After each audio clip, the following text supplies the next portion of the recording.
Ora, muito bem. Então, agora sim, depois desta nossa introdução, vamos à rúbrica da doutora Pet. Temos aqui, então, a doutora Anabela. Olá, bom dia.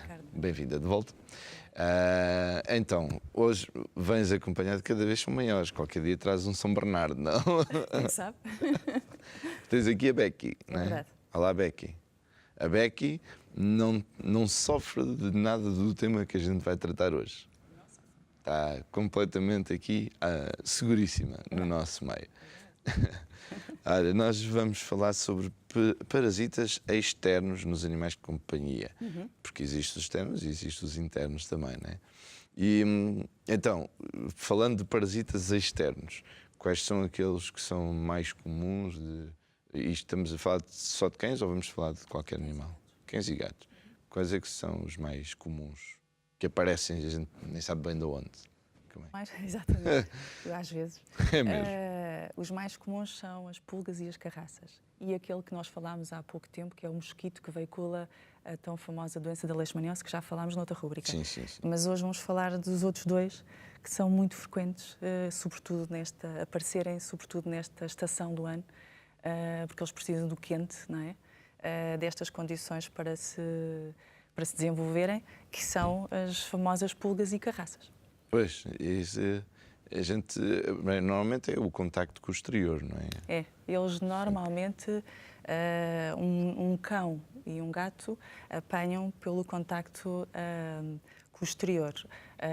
Uma pequena parte é de cão para cão ou de gato para gato, basicamente.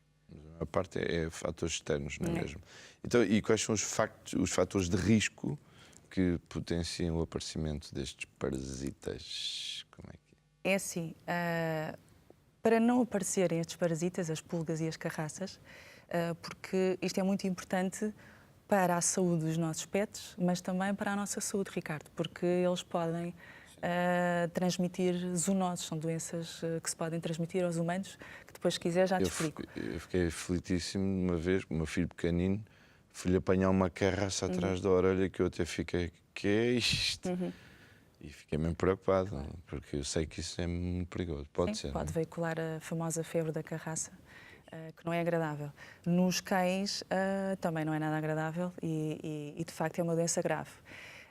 Mas isso pode-se prevenir, ou seja, como é que eles então apanham essas pulgas e as carraças? É através do ambiente e por isso têm que ter muito cuidado os tutores. Têm que passar muito pela prevenção, como tudo, não é? Ou seja, desparasitá-los mensalmente. É utópico as pessoas só quererem desparasitar os cães e os gatos só nas alturas em que supostamente eles estão mais ativos, que é primavera, verão, não é? Porque basicamente pulgas e carraças, eu no meu dia-a-dia, a clínica, eu vejo o ano inteiro. Portanto, é utópico, ou seja, todos os meses deviam desparasitar, independente da forma como querem, ou coleiras, ou spot-ons, ou comprimidos, deviam-no fazer. Porque isto é uma infestação grave. Às vezes há pessoas, não sei se têm noção, que, por exemplo, se vocês virem pulgas nos vossos cães, isso é só a pontazinha do véu, porque 5% das pulgas adultas estão em cima dos vossos cães, mas 95% está no ambiente, ou seja, está nas carpetes, estão nas alcofinhas, nas caminhas. Porquê? Porque a pulga, e a carraça também, mas a pulga tem uma capacidade de se multiplicar. Só para tu teres uma noção, uma pulga pode originar 50 ovos por dia. Portanto, imagina isto ao fim de não sei quantos meses se tu não tomares as devidas precauções. E as precauções, obviamente, são usar aqueles medicamentos, aqueles produtos que se utilizam quer para matar a própria pulga que tu vês no teu próprio cão ou gato, obviamente, mas também tratar o ambiente, porque se vocês não tratarem, se os tutores não tratarem do ambiente, os ovos vão estar sempre a eclodir e vão passar por aquela fase toda da pulga, por exemplo, e ela vai, cada vez que passa um cão que tem uma temperatura agradável, que tem o pelo, ela é ativada e então lá salta para o vosso cão. Não é? E também salta para as pessoas? Também salta para as pessoas, apesar delas preferirem, porque é eles têm uma temperatura claro. mais quente.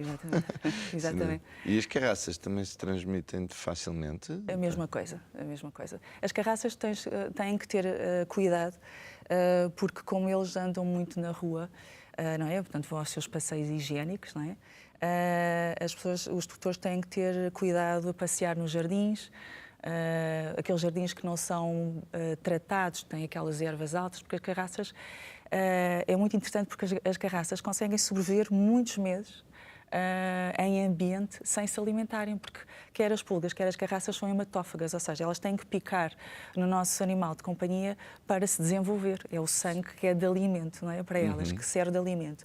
Mas as carraças têm uma capacidade de se manter viáveis durante muito tempo. Elas até são muito interessantes, o ciclo delas, porque elas ficam sossegadinhas, podem ficar sossegadinhas à espera que as temperaturas fiquem mais quentes, que a temperatura, que a umidade atinja uma determinada percentagem, para elas se desenvolverem. Percebes a ideia? Por isso é que é muito importante... Fazer jejum durante 6 meses. Não, é importante termos muito cuidado com o ambiente que nos rodeia. E ter cuidado, por exemplo, nas carraças, ter cuidado animais que estão no exterior, nos canis, higienizarem muito bem os canis, limparem muito bem com lexívia, com produtos, obviamente não estejam lá os animais, mas para tratá-los porque elas têm uma longevidade muito grande. Os próprios jardins onde elas estão, tratar sempre tudo muito bem, ter tudo muito cuidado. E mesmo assim, quando vão à rua, os nossos cães, mesmo com os produtos para matarem, não é? Para desparasitarem, também faz todo o sentido vistoriarem o vosso animal, não vá às vezes haver alguma carraça. Não sei se sabes que as carraças normalmente, e lá em casa têm que ver isso, normalmente elas têm locais muito apetecíveis, são locais, áreas do corpo com pele muito fininha e muito vascularizada, porque elas precisam do sangue para se alimentarem. Então, normalmente aparece nas orelhas, aparece à volta dos olhos, aparece aqui na zona do pescoço e entre os dedos. Portanto, os tutores é aí que têm que ir à procura. Nas pulgas, por exemplo, claro que se tiver uma grande infestação de carraças, todo o corpo dele, nós vamos ver, não é? Não há volta a dar.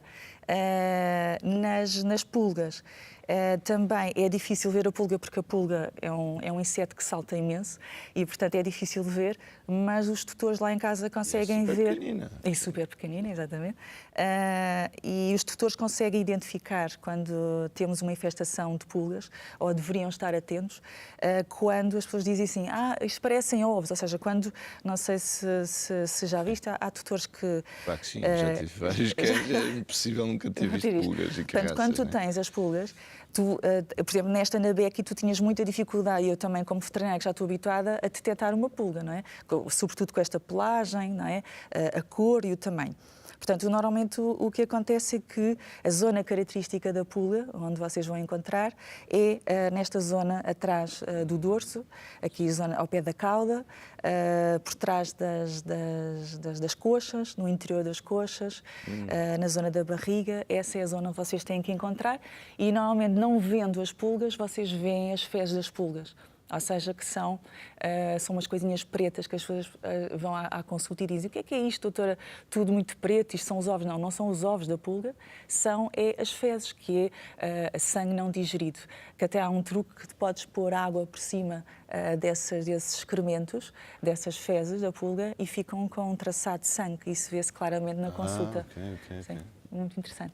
Isso a pessoa diz: olha, eu fui à procura e encontrei aqui carradas deles. O que é que ela tem que fazer? É assim, ela não vai ter essa expressão, porque normalmente os tutores que chegam à consulta com cães com uma grande infestação de pulgas, elas têm uma coisa muito característica, que é a dermatite alérgica à picada da pulga, que nós em veterinários chamamos uma DAP. Ou seja, como as pulgas concentram-se muito naquela zona onde vos expliquei, as pulgas picam para se alimentarem, já por si a picada, elas picam várias vezes por dia no animal, a picada já é incomodativa, é irritante, e o próprio cão vai lá e vira-se e começa a coçar-se, né? Porque tem prurido. Ao coçar, puxa o pelo, ou seja, ele vai danificar o pelo, ou seja, aparecem peladas, aparecem feridas. Porquê? Porque eles, ao mordiscarem-se, traumatizam-se naquela zona. E muitas vezes também pode haver infecção, porque se tu abris... Desculpa, mas ela não tem. Eu sei.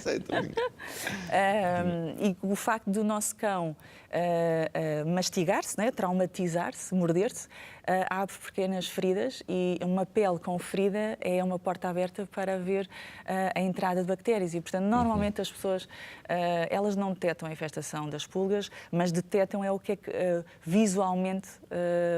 Vão ao veterinário para dizer, ele está assim... Tem feridas, coça-se imenso, está irrequieto, não sabem muito bem o que é que ele tem e depois vamos ver e tem uma dermatite à picada de pulga. É muito frequente aparecer em clínica. E depois na clínica o que é que se faz? Na clínica fazemos um tratamento para reduzir a carga de prurido, não é?